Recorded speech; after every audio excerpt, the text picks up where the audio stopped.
Step 2 is you're going to do what is actually I've learned is like a large, a big stepping version of what was originally danced son, right? So we're going to do a certain stepping pattern, which I'll show you, that is, like I said, it's like the blown up visual of how people would dance son, right? With the way they are adjusting their feet. And it really beautifully connects with the 2, 3, 4 timing. All right. And because it's bigger, you're not trying to make it small and like finessed, right? You're just going to make a big global picture.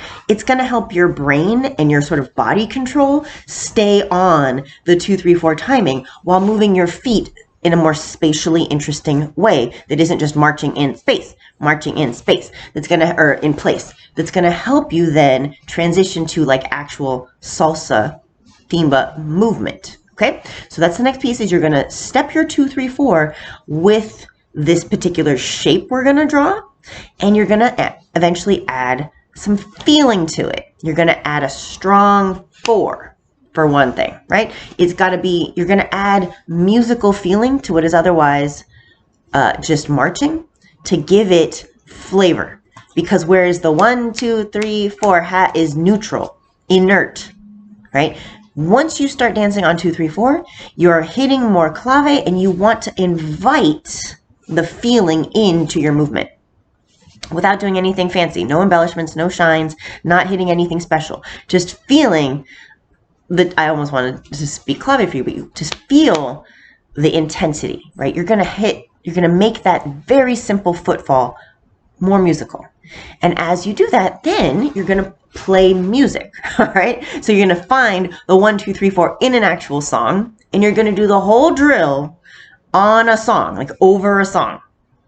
And at first, it might feel like 1, 2, 3, like stepping 1, 2, 3 and 2, 3, 4 are very similar, right? It might not jump out at you, especially depending on the song you pick. It might not jump out at you an appreciation for how they're different. But I want you to think about it almost like if you've listened to a choral, what do they call it when they sing in a round, right? There's texture when they sing something in a round versus when they sing just all at once. And that texture is created by just shifting over what, they're singing the same thing, but having started one note later or whatever else. Something similar. Now that's an abstraction, right? It's an analogy, but something similar will eventually register in your nervous system because it is different. You will be marking your footfall to different emphases, like I said, see video 1, different emphases in the music, and you will be getting closer, and that 2, 3, 4 step timing will bring you closer to syncing up with clave. And little by little, things will hopefully start to jump out at you as you start to hear the synchronicity, right? The syncing up of your foot fall or your foot not fall, because it's actually when you're holding or whatever. You will start to feel coincidence, which isn't really coincidence, right? You'll start to hear coincidence or patterns. And you might not actually initially hear them. You will feel them. It will feel different, and that is a huge celebratory light bulb moment that you need to cherish and be like, oh, I'm onto something. You're getting traction. Enjoy that. And I can recommend some songs to help you do this. Like timba is the best place to start, because one of the reasons timba is so delicious is because it is so clave heavy.